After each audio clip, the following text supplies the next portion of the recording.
Contoh kadang-kadang apa ya? Eh Bercandaannya daily juga prudential banget gitu. Oh, internal jokes banget. Internal jokes banget deh. Gue nongkrong sama temen gue bercandanya prudential banget deh. Oke. Ya gitu deh, prudential banget, gimana jelasin nih? Prudential banget gitu. Jadi membawa dia ke aktivitas yang ke bumi. Karena goalnya kalau bagi gue ya, gue nggak mau kelihatan bagus doang tapi di prudential. Kan banyak orang kayak gitu. Lu keren banget di prudential.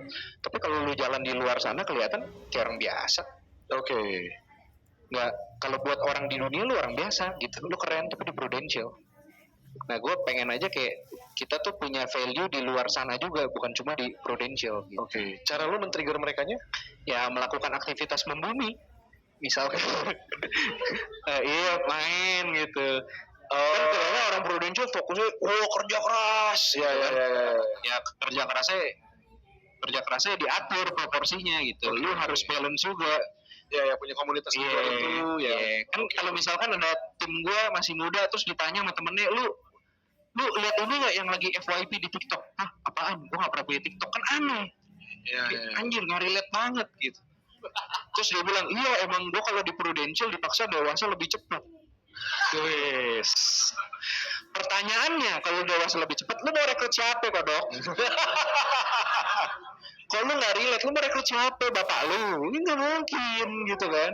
Ya gue bikin event yang stay on earth aja lah, jadi mereka ngerti keadaan dunia gimana gitu. Oke. Berarti hal itu jadi penting karena lu ngelihat sekarang lebih banyaknya nggak mau bumi. Iya, kadang-kadang ya. Oke, coba menjawab. Terima kasih. Siap. Ke yang paling senior di sini, Ko Gege. By the way kita sampai jam berapa? Oh 12. Wah masih ada 20 pertanyaan lagi nih. Halo Kotimo. Siap suhu. Kan nanya ini nih, dari tadi kan bicara tentang full time. Nah, gue mau nanya full time-nya itu kalau misalnya itu dengan spouse gak gitu loh? Maksudnya spouse dengan full time apa enggak, dan sejauh mana lo mau ngedorong ke sana buat yang full time? Nomor satu itu.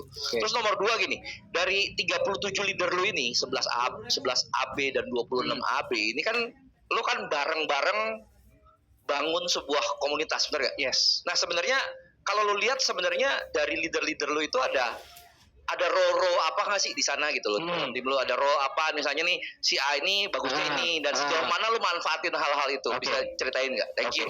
Thank you. Pertanyaan pertama apa ya? Spouse. Yes. Di tim gue hampir semuanya sama spouse-nya. Hampir semua sama spouse-nya.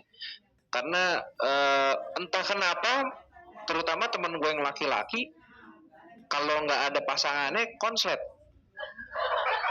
Entah kenapa, mungkin anak muda cowok gitu ya.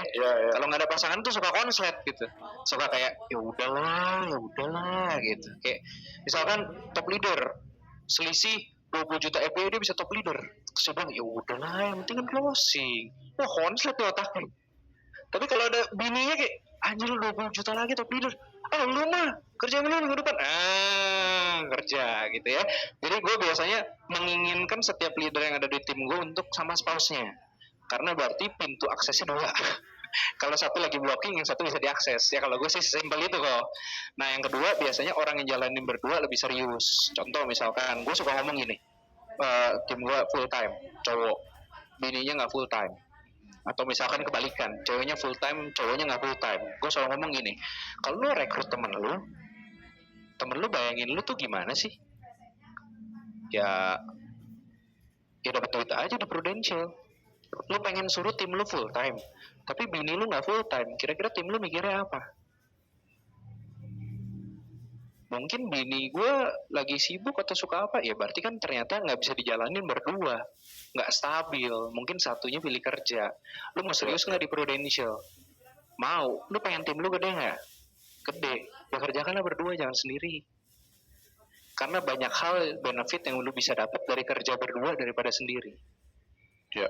Dan paling penting itu sebenarnya bukan apa yang bisa kita manfaatin untuk mereka, tapi apa yang tim mereka lihat ke mereka. Bayangin ada satu leader yang keren banget, sukses di Prudential, jalaninnya sendiri, spouse-nya nggak jalanin. Mungkin timnya ngomong dalam hati tapi nggak ngomong ke dia. Ya, gue kalau jadi laki lu juga nggak mau sih kerja sama lu, misalkan. Gue kalau sama gue jadi laki lu juga kayaknya nggak mau di Prudential sih, mungkin nggak stabil kali ya atau apa ya. Yang ternyata tanpa sadar merusak mindset tim kita. Dia tumbuh jadi orang yang tidak akan bisa lebih besar daripada kita. Karena gambarannya kita. Dan tanpa sadar kita jadi orang jahat, membunuh potensi orang dan masa depan orang. Nah kalau prinsip gue jangan jadi orang jahat. Kalau bisa jadi berkat, jadi berkat. Semoga bisa jawab. Ya, yang kedua role-nya. Yang kedua, role itu penting. Gue itu orang yang sebenarnya sangat-sangat tidak suka untuk ada di depan. Jadi kalau lu tanya di tim gue paling jarang di depan untuk ngomong.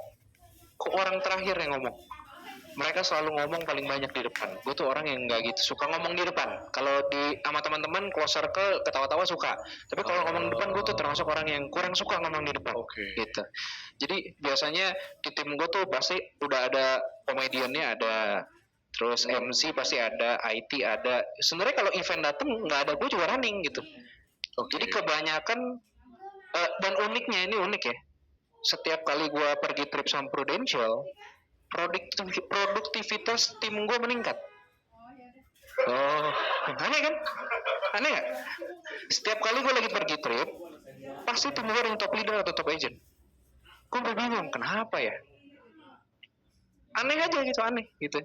Setiap kali gue pergi, pasti yang top leader top agent gitu. Ya sebenarnya intinya mereka nggak butuh gue, mereka juga running lah gitu.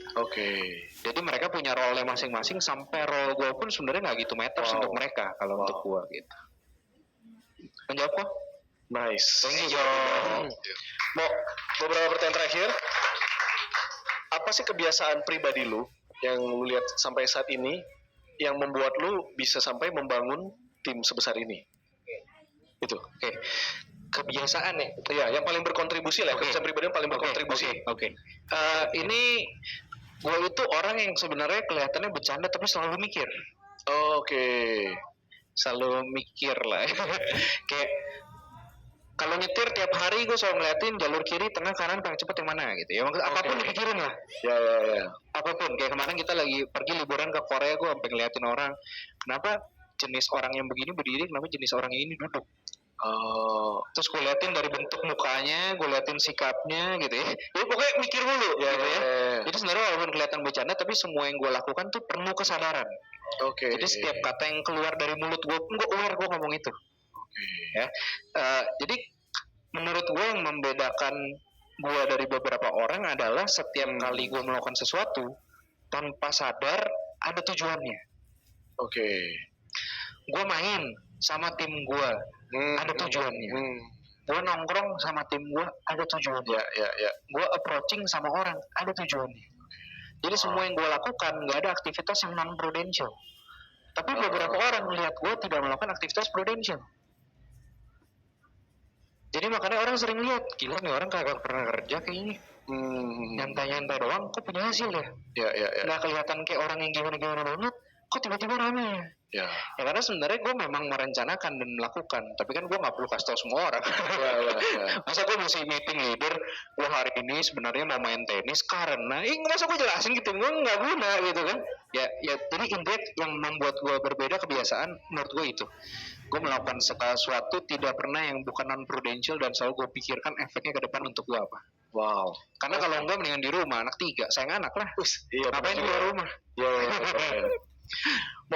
Kalau rangkum 3 prinsip utama yang membawa keberhasilan lu sampai saat ini, apa aja Mo? Yang satu tadi dilakukan dengan sengaja misalnya.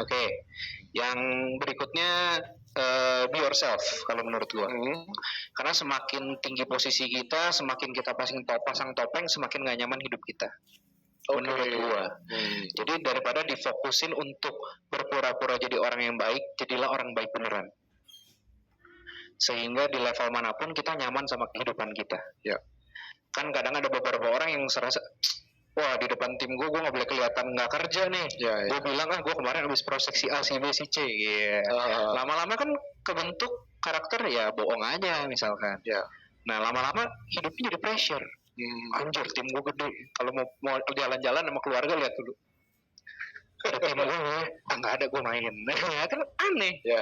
Ya tapi kalau lu just be yourself, lu bisa enjoy hidup lu kapanpun lu mau gitu loh.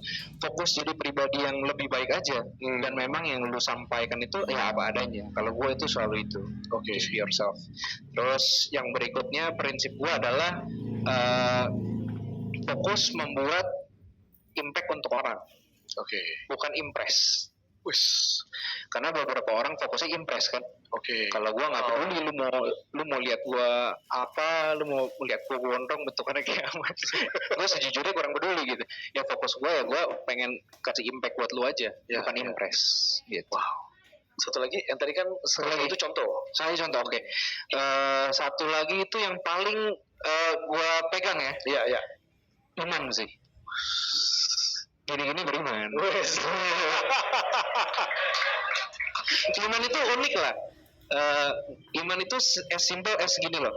Maksudnya kayak segala sesuatu yang terjadi sama hidup gua kan berkat Tuhan.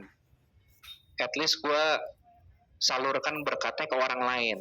Ibaratnya kalau jadi saluran pipa jangan jadi pipa mampet, jadi pipa berkat. Oke. Jadi apapun yang terjadi dan apapun kejadian yang terjadi di sekeliling gua sekalipun nggak mengenakan, mungkin itu atas izin Tuhan.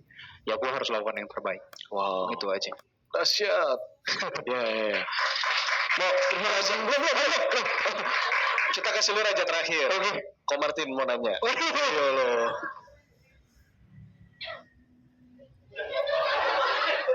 Ada pertanyaan kok? Enggak ya? Oh, ya. Kan kali-kali ada gitu. Ya kali-kali dari tadi Ko Martin, wah kayak gue pengen nanya hal ini nih gitu. Wah. Enggak. By the way, sebenarnya semua pertanyaan ini tadi udah disiapin sama Ko Martin. Mau yang sebelum lu closing mau, lu pernah mention gini, kalau nggak hidup dengan baik, kita tuh lagi merampok kehidupan orang lain. Nah, boleh nggak diceritain itu arti kalimat itu? Itu arti kalimat yang meaningful banget buat gua. Oke. Ya. Karena gini loh. Nih, gua tuh lumayan sensitif sama orang yang ibaratnya ignorant.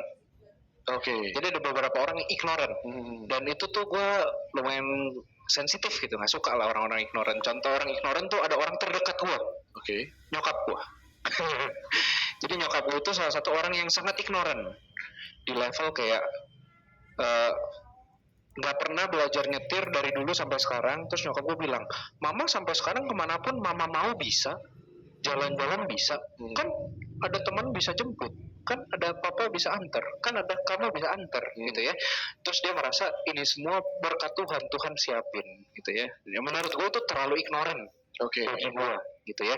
Dan gue gak suka orang yang ignoran. Kepercayaannya?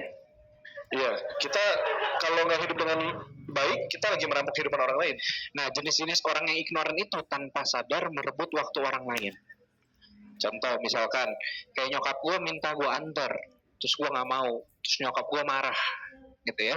Terus padahal waktu gue harusnya bisa gue pakai untuk kerja supaya anak gue punya kehidupan yang lebih baik. Tapi fokus waktu gue diambil sama nyokap gue.